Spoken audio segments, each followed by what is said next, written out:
wacky bits. Okay, so moving right along in the video review department here, we have the Stronghold Assault, a new supplement for Warhammer 40k, just came out this weekend. And what this is basically an additional rule supplement for all of the fortifications out there that may or may not have had rules. It tweaked some rules, it invented some rules, and it actually put some units in here that we don't even have models for, which was interesting because I thought Games Workshop wasn't going to do that because of the whole chapter house thing. So down another rabbit hole we go. Hooray! So who knows what's going to come of that. So let's take a look real quick. This is a roughly, it's a smaller supplement than the Escalation book. It's roughly 48 pages. I think it retails for about $33 or so. This is obviously a fresh copy because I haven't completely broken the spine yet. So let's take a look here. We got the introduction, fortifications, where it's basically a small fluff section. Additional rules, where it goes over a lot of different things. This is actually an important section. Additional rules has all the rules for primary weapon, destroyer weapon, vortex, things like that. Stuff that's you're probably familiar with from Apocalypse or some of the stuff in the 40k rulebook. Then we've got updated building rules, where if you've played with a lot of the quote-unquote fortifications out of the normal rulebook, you've noticed that there's sometimes a little bit of wonkiness. Sometimes I don't know, it just doesn't feel like they were as refined as you could have been, and they actually updated a lot here.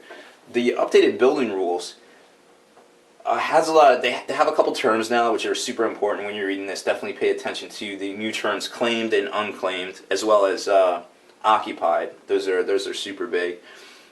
Whereas sometimes you can take control of, like, say, quad guns and things on people's fortifications. A lot of stuff kind of like that, but it's a very interesting read. Also, there's a new upgraded damage table for buildings themselves. That was always kind of a thorn in a lot of people's sides. A lot of math, a lot of work. For some of the Wall of Martyrs kits that came out, like the big gun emplacement, the Icarus last cannons, and things like that, just were a little wonky, and they kind of flushed it out a little bit, which was nice. There are a lot of clarifications. There's a clarification of battlement damage, and the actual removal of the terrain piece itself, which are very interesting. Emplacement rules. And also assaulting out of fortifications as well. So there's a lot of stuff. This whole section right here is you need to pay particular attention to, because there's a lot of things that will impact your games. Now, this book isn't going to impact 40k quite as much as the Escalation book, but it still is relevant because so many people on a game, on a daily basis use fortifications. So you definitely want to check this out so you're on the same page as your opponent. And you're kind of getting the updates and things like that. And also, a lot, and I'll show you in here too, a lot of the existing fortifications and battlefield debris and things like that can be upgraded for, like, small points cost to do slightly different things than may have been intended in the 40k rulebook. And of course, these rules take precedence. So it's almost like you have to have this thing to play 40k, or even to play competitively. So it's kind of interesting there. Like I said, there was upgrades, and a lot of stuff can take. There's just crazy stuff in here, like void shields now, the escape hatches, the obstacles for some fortifications, and then there's various obstacles and things like that. I'll try to show you what I can here.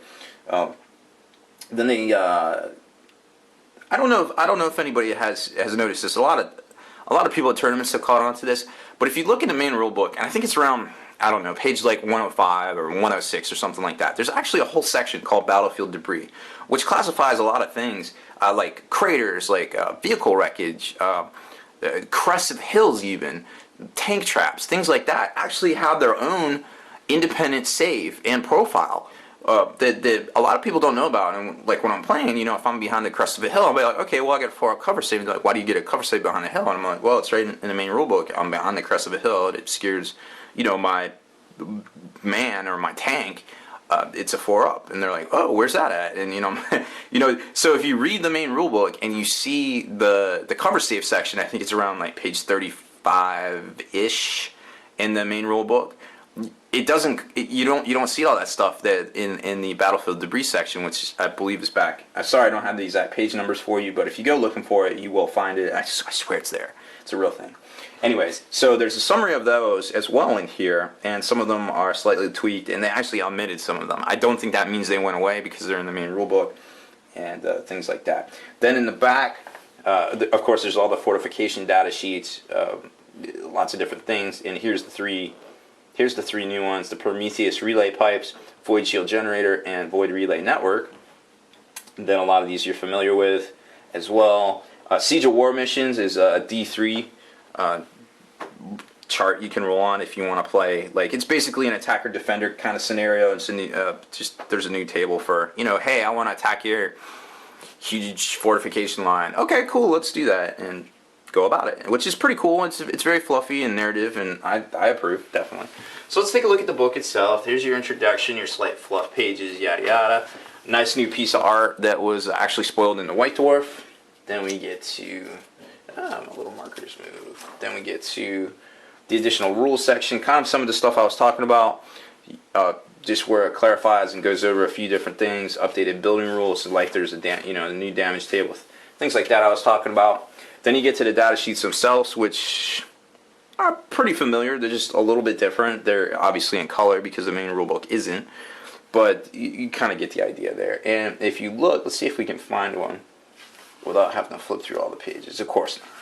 Why would we do that? Anyways, so lots of things. All those Wall of Martyrs kits that came out earlier in the year, now they have their own rules in here. They might not have had them, or they came with little sheets that were in the books, but now you get all the rules in one handy dandy reference guide. Oh, okay, there's some of the stuff. Okay, nope, haven't got to it yet. Well, anyways, here's a couple of the new things, which of course are forbidden by inquisitorial decree. I don't know what they're doing, coming out with models that don't have what does that say? Points as per model. Oh, it's basically a, yeah, I don't know. I haven't really read into those yet, but I read the Void Shield generator, which was kind of interesting, but of course there isn't a model for it, so there we go, down the rabbit hole again, and we'll see what happens there. Oh, this is what I was talking about. So some existing fortifications that you're going to see that are in the main rulebook, now in here they have an upgrade, which is kind of interesting. So you definitely kind of need this book if you want to see that. Siege of War missions that I was talking about earlier, these are the D3 chart, and of course some of them give you attacker and defender, new force organizations, just for fluffy missions and things like that, which is kind of cool. Everybody likes to play fluffy stuff, and then a nice summary in the back. And that's pretty much it for this one. It's a small book, like I said, but definitely cool. Nice little collection of rules. Like I said, it's probably not going to cause as much of a stir as the escalation book, but hey, it is what it is. So that's it for this one, guys. Be sure to check out my blog, Spiky Bits, of course, as well as listen to the podcast I'm a contributor on, Forge the Narrative. And that's pretty much it for this one, guys. We'll see you soon.